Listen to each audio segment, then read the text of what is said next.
Olá, aluno, olá, aluna do curso de pós-graduação em Direitos Humanos e Diversidade. Tudo bem com vocês? Eu sou o professor Rodrigo Veloso e trabalharei com você na disciplina de Metodologia Científica. Falando um pouquinho sobre a minha formação, eu sou doutor em Letras e Estudos Literários pela Universidade Federal de Juiz de Fora e professor do curso de Letras Português da Universidade Estadual de Montes Claros, a Unimontes. E também trabalho com Educação à Distância pelo Instituto Federal do Norte de Minas, IFN-MG. Estou confiante de que faremos um excelente trabalho. No entanto, conto com a colaboração, empenho e dedicação de todos para que isso se concretize. Vale ressaltar que para atingir êxito na disciplina e, consequentemente, no curso, é de suma importância que tenham o hábito de participar dos fóruns de discussão, da leitura dos textos, do caderno didático em geral. Para a nossa primeira videoaula, abordaremos e conheceremos sobre o trabalho direcionado à pesquisa. Bem como para isso, utilizaremos alguns materiais de referência, especialmente Antônio Carlos Gil, no seu livro Como Elaborar Projetos de Pesquisa, dentre outros. Antes de adentrarmos ao conteúdo dessa nossa videoaula, eu trouxe a vocês uma mensagem de Gramsci, ao mencionar sobre o trabalho com a pesquisa, em especial ao falar da cultura enquanto manancial e fonte inesgotável para novas descobertas. Vamos ao slide. Nessa mensagem inicial, Gramsci diz o seguinte para nós: criar uma nova cultura não significa apenas fazer individualmente descobertas originais. Significa também, e sobretudo, difundir criticamente verdades já descobertas, socializá-las, por assim dizer, e, portanto, transformá-las em bases de ações vitais, em elementos de coordenação e de ordem intelectual e moral. Nesse sentido, Gramsci quer nos dizer o seguinte, que para realizar um trabalho de pesquisa é necessário que nós tenhamos realmente, além do conhecimento que nós temos intuitivamente, é necessário também que nós participemos junto com as outras pessoas, junto com a comunidade onde nós também estamos inseridos, para que essa atividade ela se fortaleça, né? Para que essa pesquisa ela ganhe cada vez mais novas proporções. Quer dizer, não basta somente eu pesquisar, a pesquisa ela tem que ser difundida para as outras comunidades também, no sentido de socializar essa pesquisa também. É importante, né? Porque esse conhecimento que eu estou ali buscando, enquanto investigação, enquanto trabalho de pesquisa, de fato, ele pode realmente trazer uma melhoria para outras comunidades, para outras populações também. Então, pensar sempre no trabalho de pesquisa enquanto algo não ligado ao individual, mas algo que vai ser feito para o coletivo, né? Porque nós sabemos que o trabalho, ele é feito também para as pessoas que estão querendo ler sobre determinado assunto, sobre determinado tipo de tema, né? Então, serve para nós como algo, né? Um pontapé inicial para nós começarmos a pensar a nossa pesquisa, o nosso trabalho ligado à área de pesquisa, né? Sendo assim, começamos nosso conteúdo discutindo o conceito do que é ciência. Vamos então ao próximo slide. O que é ciência? Conforme vemos aí, é a atividade que propõe a aquisição sistemática do conhecimento sobre a natureza biológica, social e tecnológica. Quer dizer, nós percebemos assim que a ciência, na verdade, ela está ligada ao homem de alguma forma, né? Então, nesse caso aí, nós podemos pensar sempre do ponto de vista da biologia, da tecnologia, né? Do social também, porque tudo isso gira em torno do ser humano, né? Então, a ciência, na verdade, ela está em busca de trazer para nós novas possibilidades de descobertas ligadas à questão tecnológica, à questão social e à questão também biológica, né? Diga-se de passagem. No próximo slide, teremos a principal função da ciência. Vamos ver? A principal é o aperfeiçoamento do conhecimento em todas as áreas para tornar a existência humana mais significativa, segundo Oliveira. Quer dizer, não basta simplesmente a gente pensar no que é ciência, mas sim pensar qual a sua principal fonte. Para que ela serve, né? Por que nós devemos realmente utilizá-la para trazer para o homem algum tipo de conhecimento? Né? Nós sabemos que é por meio da ciência que nós temos uma vida com sentido mais positivo, né? Tendo algo a mais para pensar, algo a mais para se fazer enquanto vida aqui no plano terrestre, né? Quer dizer, a vida humana em si tem sentido também pela ciência, porque as novas descobertas trazem para nós novas concepções de enxergar o novo, né? Ter esperança de acordo com o que nós estamos vivenciando aqui nesse plano, certo? No próximo slide, teremos um pouquinho sobre os meios de aquisição ligados também à ciência, conforme veremos. Inicialmente, nós temos aqui 3 meios de aquisição, né? Que seria o quê? A intuição, a experimentação e a racionalização. Inicialmente, nós veremos com mais propriedade a intuição, que de início nós já temos ali uma informação ligada a ele, que diz o seguinte para nós: a intuição está ligada àquele eu acho que, aquela percepção que nós temos de alguma coisa que vai acontecer, mas não concretamente, né? É só uma percepção mesmo intuitiva. E essa intuição, na verdade, ela, como nós já vimos, ela está ligada a uma aquisição mesmo, né? Uma presença de alguma coisa junto com ela, que vai ser, por exemplo, a experimentação, né? Que está ligada à experiência, né? Ligada ao cotidiano principalmente. E dessa experimentação nós também teremos a racionalização, quer dizer, o pensamento já sistematizado, o pensamento mais concreto, né? Ou seja, a intuição, aquisição, experimentação e racionalização. Pensar no racional, por exemplo, do ponto de vista da matemática, em que as coisas elas se encaixam, em que as coisas elas têm realmente uma dimensão lógica por existir. Vejamos também no próximo slide um pouco mais sobre o conceito de intuição. A intuição é uma função especial na mente humana, que age pelo pensamento, independente da pessoa ter formação científica ou técnica.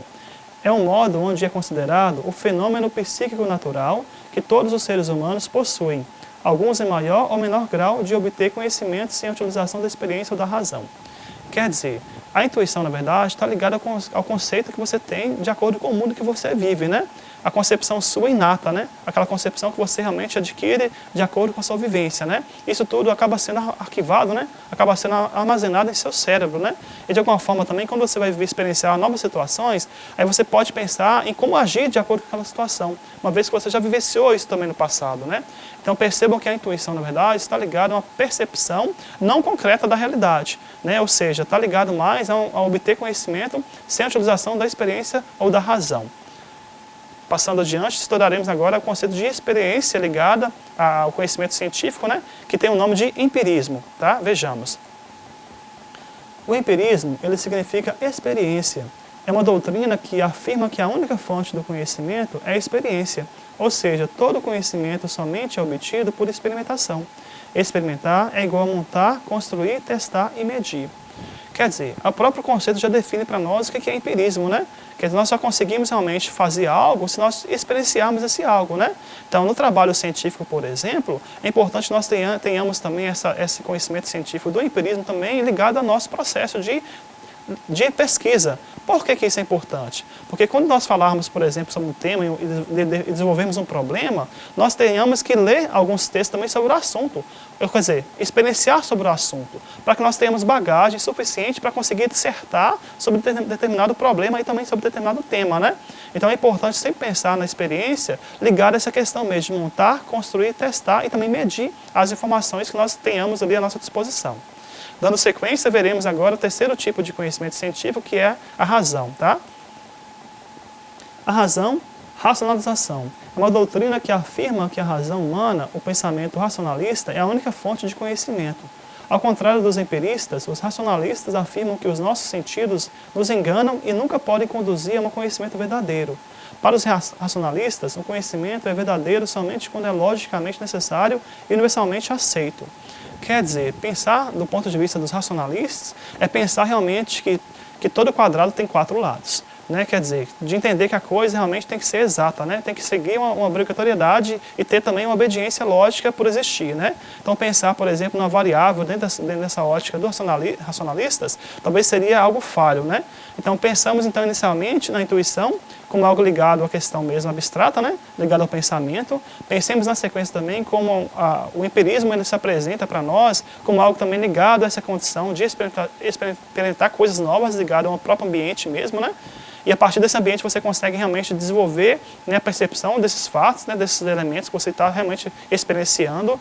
E no terceiro momento nós pensamos também na questão do racional, né? Como é que as coisas realmente elas existem e por que elas são verdadeiras por existirem, né?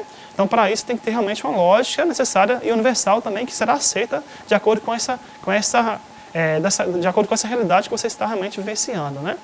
Na sequência, teremos um slide em que nós veremos a qualidade também do conhecimento científico, né? Do que ela depende de fato, veremos? A qualidade do conhecimento científico é dependente da forma da aquisição que é utilizada. No processo de obtenção do conhecimento científico, devem ser utilizadas as 3 formas de aquisição de conhecimento, que nós vimos anteriormente, que é a intuição, o empirismo e a razão. Então, as 3 formas aí, elas se juntam para que nós possamos realmente compreender como é que funciona realmente o trabalho ligado à ciência.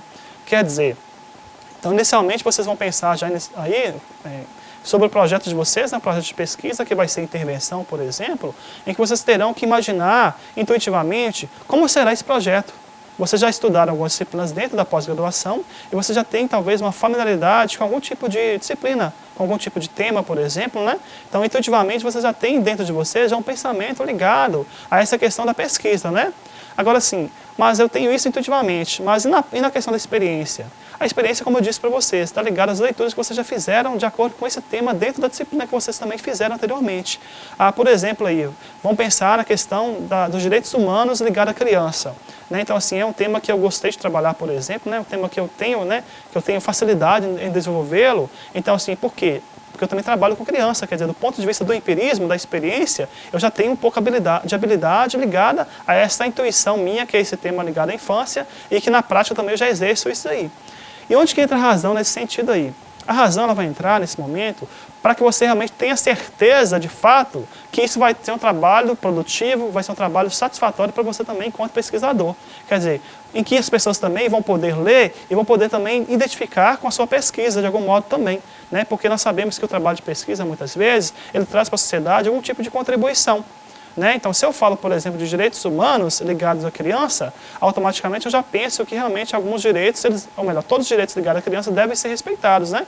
E quem talvez não conhece esses direitos, é a oportunidade que meu trabalho, por exemplo, vai trazer para essas pessoas também de ter um conhecimento a mais sobre essa questão do direito infantil, por exemplo. Né? Então, sempre pensar nos 3 conhecimentos científicos em que eles estão realmente interligados, né? Pensar intuitivamente sobre um tema, por exemplo, né? Ler sobre esse tema também, que vai estar ligado ao empirismo, e automaticamente também defender esse tema também, que vai ser algo mais concreto, vai estar ligado à mesma questão racional. Dando continuidade, então, nós teremos aqui um resumo dos 3 tipos de conhecimento a saber. Intuição vai estar ligado à criatividade de ideias sobre um novo produto ou processo. Junto com ele, nós teremos a experimentação, que é o empirismo, né? Que vai ser projetar, vai ser a experiência, né? Experimentar, montar, testar e também construir novos processos também, produtos também. E, por fim, teremos ligado esses 2 últimos conhecimentos, a racionalização, que vai descrever matematicamente, vai explicar por que funciona fisicamente. Quer dizer, entender pela lógica como é que as coisas realmente elas existem, né? E por que elas existem, como ela pode contribuir do ponto de vista social.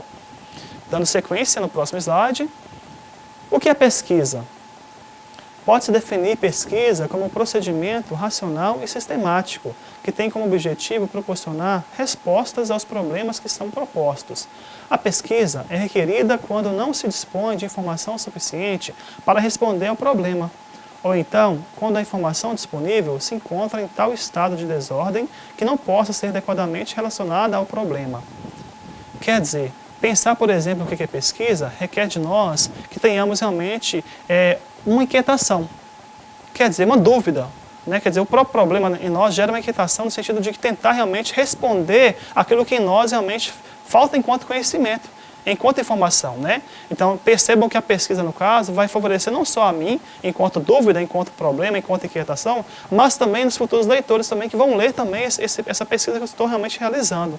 Certo? E isso pode acontecer do ponto de vista também, não só né, de pesquisar e tudo, mas também do ponto de vista também de difundir informação também para outras pessoas. Né? E essa informação, como nós já sabemos, ela pode também estar ligada não só ao elemento físico, como por exemplo uma publicação de algo mais concreto, mas também divulgada também nas mídias sociais, para que essa pesquisa seja cada vez mais, para que ela chegue cada vez mais a novos leitores também. Certo? Então, pessoal, ao entendermos um pouco esse slide né, sobre a pesquisa, o que é pesquisa de fato, nós entendemos que a pesquisa ela é desenvolvida mediante o concurso dos conhecimentos disponíveis e a utilização cuidadosa de métodos, técnicas e outros procedimentos científicos. Na realidade, a pesquisa desenvolve-se ao longo de um processo que envolve inúmeras fases, desde a adequada formulação do problema até a satisfatória apresentação dos resultados. Veremos mais um pouquinho no próximo slide sobre a pesquisa também científica. Há muitas razões que determinam a realização de uma pesquisa. Podem, no entanto, ser classificadas em 2 grandes grupos. O primeiro grupo está ligado às razões de ordem intelectual e o segundo grupo às razões de ordem prática. As primeiras decorrem do desejo de conhecer pela própria satisfação de conhecer. As últimas decorrem do desejo de conhecer com vistas a fazer algo de maneira mais eficiente ou eficaz. Quer dizer, existe também então a pesquisa do ponto de vista mesmo da contribuição, né, ligada à informação, ligada à questão mesmo de pesquisar uma fonte ali, né, de desenvolver um trabalho, né, científico, mas também existe também a pesquisa do ponto de vista da prática mesmo, né? Do ponto de vista de trazer, talvez, para o ser humano ali, no sentido assim, da cura de alguma doença, né? Erradicação de algum tipo de doença. Então, existe também a questão de praticidade, né? Do ponto de vista da eficiência também da eficácia, né? Tem sido comum designar as pesquisas decorrentes desses dois grupos de questões como puras e aplicadas, e discuti-las como se fossem mutuamente exclusivas. Essa postura é inadequada, pois a ciência objetiva tanto o conhecimento em si mesmo, quanto as contribuições práticas decorrentes desse conhecimento. Uma pesquisa sobre problemas práticos pode conduzir à descoberta de princípios científicos. Da mesma forma, uma pesquisa pura pode fornecer conhecimentos passíveis de aplicação prática imediata. O que é necessário para se fazer uma pesquisa? Veremos então no próximo slide. O êxito de uma pesquisa, ela depende fundamentalmente de certas qualidades intelectuais e sociais do pesquisador, entre as quais eu destaco para vocês. A primeira é o conhecimento do assunto a ser pesquisado. Isso é de suma importância, né? Porque nós temos que ter realmente em mente como é que esse tema vai funcionar ali na pesquisa, né? Do que eu quero realmente trabalhar, do que eu quero investigar de fato, né? Aliado a isso, tem também a curiosidade, né? Essa curiosidade, por exemplo, ela está ligada a essa inquietação que eu falei anteriormente para vocês, né? Quer dizer, se eu tenho alguma dúvida, algum tipo de problema a ser pesquisado, isso também está ligado a um ponto de vista também da curiosidade. Quer dizer, eu quero saber como é que isso vai se dar de acordo com tal perspectiva investigativa, por exemplo, né? Aliado também a essa curiosidade, nós também temos que ter a criatividade, porque a criatividade aguça também o pesquisador a desenvolver um trabalho também com eficiência também e um trabalho mais íntegro também, de alguma forma, de alguma maneira também. Aliado a isso, nós temos também a integridade intelectual. Quer dizer, nós também temos que ter esse hábito também de fazer leituras, de ter também um certo conhecimento ligado àquele tipo de curiosidade que nós tenhamos, né, desenvolvido também enquanto pesquisa, tá? E na sequência temos também, né, atitudes autocorretivas. Quer dizer, automaticamente nós já criamos em nossa cabeça algum tipo de hipótese ligada a esse conhecimento, ligada a esse assunto que nós estamos também pesquisando, né? Mas também nós sabemos que essa hipótese ela pode ser correta ou não, né? Então, nesse sentido também, é importante que no decorrer da pesquisa nós também tenhamos essa capacidade de autocorrigir algum tipo de proposta que fizemos anteriormente, que nós sabemos que não está dando certo, né? Então, isso também é importante termos também essa dimensão, né? De entender que a pesquisa também ela tem aquele ponto de vista também de se autocorrigir ao longo do processo. Na sequência, temos a sensibilidade social, né? Quer dizer, pensar também, por exemplo, em que essa pesquisa ela vai contribuir também para a sociedade. Como é que ela pode também ajudar as pessoas a desenvolver tal habilidade, por exemplo, né? Outro ponto também importante ligado a essa pesquisa é a imaginação disciplinada. Quer dizer, pensar o seguinte, que meu trabalho, por exemplo, de pesquisa, ele vai ser algo sistemático, né? Ele vai ser algo organizado, vai ser algo planejado, né? E como que isso vai se dar ao longo de todo o processo, né? Então, inicialmente, quando a gente faz, por exemplo, um projeto de pesquisa, nós também já pensamos, por exemplo, no plano de trabalho, né? Por exemplo, minha pesquisa vai ser uma monografia, e eu vou fazer a monografia em 3 capítulos, né? Então, meu primeiro capítulo eu vou introduzir sobre a teoria, sobre os críticos que falam sobre a teoria. No segundo capítulo eu vou desenvolver uma análise mais aplicada dessa teoria, né? Ligada a um tipo de teoria, por exemplo, um tipo de texto, né? Vou citar, né, a minha fonte de pesquisa, por exemplo, que são textos, né? É o texto teórico, mas também os textos críticos também ligados, né, a esse texto teórico. E o terceiro capítulo, por exemplo, eu vou amarrar todas as informações que eu falei no primeiro e no segundo, né? E vou apresentar uma nova percepção de acordo com aquilo que eu estou investigando, né? Então perceba que tudo isso está ligado a uma imaginação disciplinada. Quer dizer, eu já tenho em mim, comigo, né? Eu já tenho comigo já a percepção de como vai dar essa monografia, por exemplo, né? Como é que ela vai acontecer, como é que ela vai se desenvolver de fato, né?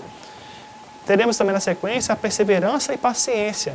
Isso é importante porque nós sabemos que o trabalho do pesquisador é um trabalho árduo, não é um trabalho fácil, né?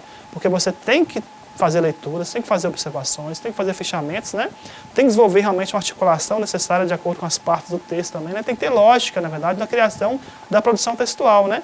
Tem que ter coerência, tem que ter coesão. Então, assim, isso tudo demanda uma paciência também e também uma determinação de querer continuar, né, e desenvolver o trabalho até o final, né? Não desistir jamais.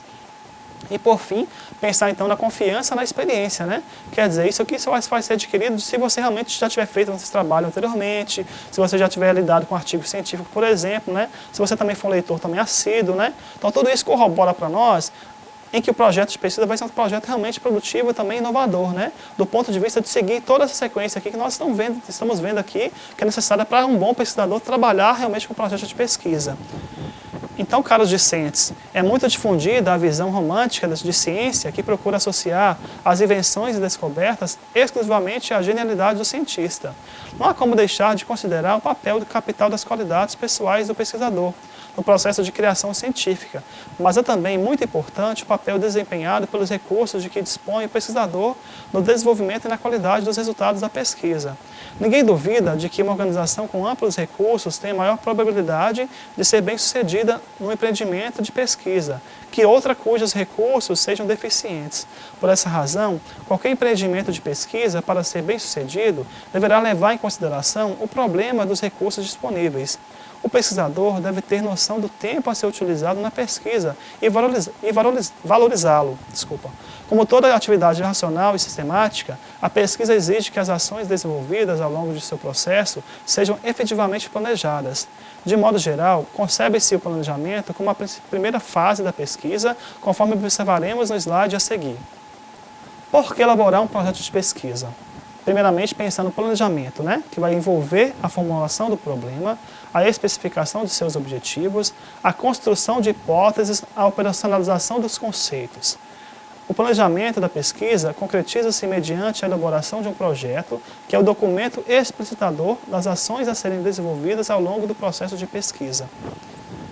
Então, pensar, por exemplo, que tudo que você fizer enquanto trabalho acadêmico também está ligado também ao planejamento, Como é que esse trabalho, por exemplo, vai acontecer, Pensar, por exemplo, no esqueleto, Como eu disse para vocês, fazer mesmo uma racionalização disciplinada de como que esse trabalho vai se desenvolver no decorrer da pesquisa de fato, Então, planejar algo é importante para que nós tenhamos realmente essa disciplina ligada também à pesquisa, Em virtude das implicações extracientíficas da pesquisa, o planejamento deve envolver também os aspectos referentes ao tempo a ser despendido na pesquisa, bem como aos recursos humanos, materiais e também financeiros que são necessários para sua efetivação. A moderna concepção de planejamento, apoiada na teoria geral dos sistemas, ela envolve 4 elementos necessários à sua compreensão. Primeiro, o processo. Segundo, a eficiência. Terceiro, o prazo. E a quarta, a meta. Assim, nessa concepção, o planejamento da pesquisa pode ser defendido, ou então definido, como processo sistematizado, mediante o qual se pode conferir maior eficiência à investigação para em determinado prazo alcançar o conjunto de metas estabelecidas. Na sequência também veremos um pouco mais sobre o planejamento na pesquisa.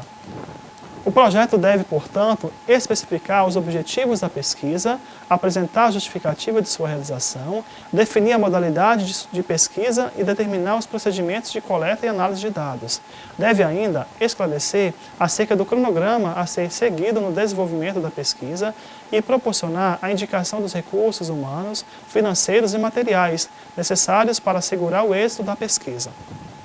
Então, nesse caso aqui, são etapas que nós estamos vendo aqui para que nós possamos desenvolver um trabalho ligado a projeto de pesquisa, Então, isso aqui é só do ponto de vista textual, Em outras oportunidades, nós veremos mais a fundo como é que cada uma dessas etapas elas vão se concretizar, como é que elas vão realmente se apresentar para você também, enquanto pesquisador de fato, Como é que você pode realmente fazer um projeto de pesquisa, Nós sabemos, como nós já vimos anteriormente, que está ligado principalmente a um tema, a um problema, Teremos também uma justificativa, uma metodologia, um cronograma, Então, tudo isso corrobora para que nós façamos também um projeto de pesquisa dentro também de outros aspectos, Na sequência também veremos mais informações aliadas ao projeto de pesquisa. Quais elementos de um projeto de pesquisa? Como já falei para vocês anteriormente, nós temos lá a formulação do problema, a construção de hipóteses ou especificação dos objetivos, a identificação do tipo de pesquisa, a operacionalização das variáveis e a seleção da amostra. Então, deve ainda esclarecer, por exemplo, que o projeto de pesquisa interessa sobretudo ao pesquisador e à sua equipe, já que apresenta o roteiro das ações a serem desenvolvidas ao longo da pesquisa. Interessa também a muitos outros agentes. Para quem contrata o serviço de pesquisador, por exemplo, o projeto constitui documento fundamental, posto que esclarece acerca do que será pesquisado e apresenta a estimativa dos custos. Quando se espera que determinada entidade financie uma pesquisa, o projeto é o documento requerido, pois permite saber se o empreendimento se ajusta aos critérios por ela definidos, ao mesmo tempo em que possibilita uma estimativa da relação custo-benefício, por exemplo. Também se poderiam arrolar entre os interessados no projeto os potenciais beneficiários de seus efeitos e os pesquisadores da mesma área. Alguns pesquisadores possivelmente consideram que a elaboração de um projeto com relações minuciosas de resultado aferíveis e de atividades correlatas específicas poderá limitar a pesquisa, tornando-a um processo mais mecanizado e menos criativo. Entretanto, a elaboração de um projeto é que possibilita, em muitos casos, esquematizar os tipos de atividades e experiências criativas. Não há, evidentemente, regras fixas acerca da elaboração de um projeto. Sua estrutura é determinada pelo tipo de problema a ser pesquisado e também pelo estilo de seus autores. É necessário que o projeto esclareça como se processará a pesquisa, quais as etapas que serão desenvolvidas e quais os recursos que devem ser alocados para atingir seus objetivos. É necessário também que o projeto seja suficientemente detalhado para proporcionar a avaliação do processo de pesquisa. Os elementos habitualmente requeridos no projeto são os seguintes, conforme veremos no próximo slide. Além do que eu já falei para vocês lá que tem anteriormente, vamos voltar aqui anteriormente, da formulação do problema, da construção de hipóteses e objetivos, identificar o tipo de pesquisa, né, as variáveis dessa pesquisa, também as amostras ligadas à pesquisa, nós teremos na sequência que elaborar, por exemplo, o instrumento, né, e determinar também a estratégia da coleta de dados, determinar o plano de análise dos dados, fazer uma previsão da forma de apresentar o resultado dessa pesquisa, apresentar também o cronograma de execução da pesquisa, como é que ela vai se desenvolver ao longo de todo o processo mesmo de pesquisa em si, definir também os recursos humanos, materiais e financeiros a serem alocados, né, de acordo com a pesquisa que você vai realmente realizar. A elaboração de um projeto de pesquisa também depende de inúmeros fatores. O primeiro e mais importante deles refere-se à natureza do problema. Por exemplo, para uma pesquisa que tem por objetivo verificar intenções de voto em determinado momento, a elaboração do projeto é bastante simples. Nesse caso, é possível determinar com bastante precisão as ações que se farão necessárias, bem como seus custos. Já para uma pesquisa que visa conhecer os fatores que determinam os níveis de participação política de uma população, a elaboração do projeto constitui algo bastante complexo, tornando-se muito difícil determinar com precisão os procedimentos que serão adotados para a obtenção de respostas significativas. É previsível, nesse caso, que de imediato não seja possível elaborar um projeto. Talvez se possa definir um plano bastante amplo, ou um anteprojeto, que deverá passar por alterações significativas até chegar à elaboração definitiva do projeto. Rigorosamente, um projeto só pode ser definitivamente elaborado quando se tem o problema claramente formulado, os objetivos bem determinados, assim como o plano de coleta e análise de dados. Vamos então ver no próximo slide como esquematizar um projeto de pesquisa, a saber, primeiramente, né, a formulação do problema, segundo, elaborar um instrumento de coleta de dados, terceiro, construção de hipóteses, né, quarto, um pré-teste dos instrumentos, quinto, analisar e interpretar os dados, sexto, determinar o plano, sétimo, selecionar a amostra que vai ser pesquisada, né, oitavo, redação do relatório da pesquisa. Então, nesse caso aqui, são etapas que nós temos que ter em mente para que nós possamos desenvolver o trabalho ligado à pesquisa, né? Então, inicialmente, como eu já falei para vocês, isso vai tornar-se repetitivo durante toda a nossa aula, porque quanto mais você repete, mais você consegue aprender o conteúdo, né? Então, isso é importante, né? E o projeto de pesquisa, na verdade, ele vai seguir uma linhagem também específica também, né? Conforme nós já estamos vendo desde o início da nossa videoaula, né? Então, primeiramente, pensar, por exemplo, na formulação do problema, né? Como é que esse problema realmente ele vai ser realmente investigado? Né? Como que esse problema vai ser realmente respondido de acordo com a sua pesquisa? Né? No segundo momento, pensar, por exemplo, como é que esse problema ele vai ser coletado, ali, como é que esse problema vai ser realmente desenvolvido? Né? Qual é o seu instrumento de pesquisa? Meu instrumento de pesquisa, por exemplo, é a pesquisa bibliográfica. Mas como é que é a pesquisa bibliográfica? Eu vou fazer por meio de textos, né? Vou ler textos críticos e também teóricos ligados ao assunto, por exemplo, né? No terceiro momento, eu vou construir as hipóteses, né? Quer dizer, vou construir as possibilidades futuras de chegar numa resposta desse problema, né, que eu apresentei anteriormente. No quarto momento, eu farei um pré-teste dos instrumentos, quer dizer, ao longo do texto, eu posso pensar se aquilo que eu estou pesquisando realmente vai ser algo que vai ser bom, positivo, produtivo ou não. E aí nós temos aquela possibilidade também de fazer a autocorreção do texto. Quer dizer, então eu criei uma hipótese ali, achando que seria aquele tipo de pesquisa que eu faria, por exemplo, né? Mas no decorrer do processo eu percebo, por exemplo, que não está dando certo. Então eu tenho a possibilidade de fazer o quê? Uma autocorreção. Então é um pré-teste dos instrumentos que eu estou realmente, né, defendendo ali na minha pesquisa. No quinto momento, nós vamos então analisar e interpretar os meus dados, né? Quer dizer, eu pesquisei ali, eu já consegui difundir um pouco mais a minha pesquisa e já tem algum tipo de dado que já foi elaborado, né? E aí, a partir desses dados que eu já consegui elaborar, eu vou também interpretá-los de alguma maneira. Quer dizer, eu vou desenvolver esses dados dentro do meu relatório de pesquisa. No sexto momento, eu vou determinar o meu plano de trabalho, né? Então, por exemplo, esse plano de trabalho aí, ele pode acontecer em forma de 3 capítulos, se for uma monografia, por exemplo, em 2 capítulos? Não sei. Então você vai esquematizar, então, como é que você vai trabalhar com esse projeto de pesquisa, né? Como é que ele vai se construir, de fato, ligado a uma questão de disciplina mesmo, questão de ordenação lógica, né? E no 7º momento, por exemplo, selecionar a amostra, né? Quer dizer, então eu, enquanto pesquisador, por exemplo, eu estou trabalhando, no caso aí, com a filosofia, né? Ah, mas a filosofia ela tem vários tipos de amostras, né? Mas eu quero trabalhar com a filosofia que visa, por exemplo, a questão da experiência do homem em sociedade. Então esse seria o meu ponto de vista, a experiência do homem ligada à sociedade. Então essa aqui é a minha amostra que vai ser realmente selecionada, né? Então a partir desse ponto aí que eu vou tentar realmente difundir o meu trabalho de pesquisa. E por fim, a redação do relatório de pesquisa, né? Então isso é importante porque, assim, visto todas essas etapas anteriores que nós fazemos no projeto, então a redação ela vem como última etapa para desenvolver tudo isso que nós já falamos anteriormente, né? Para concretizar de fato toda essa experiência, certo? Então, nesse sentido, pessoal, chegamos ao fim da nossa videoaula, mas eu reitero a vocês que nosso processo de ensino-aprendizagem acontece também por meio da nossa sala virtual, dos fóruns de discussão, da leitura do caderno didático e das atividades propostas. Nós nos veremos então na nossa próxima videoaula, em que eu darei continuidade, por exemplo, nessa questão, né, estrutural do projeto de pesquisa. Então nós veremos mais a fundo como é que ele se apresenta, como é que ele se desenvolve, né? Então estudaremos isso com propriedade para que vocês possam ter o conhecimento dessas etapas e possam também fazer o projeto de vocês futuramente, tá? Então bom estudo a todos, um forte abraço, até breve, obrigado pela atenção. Até mais.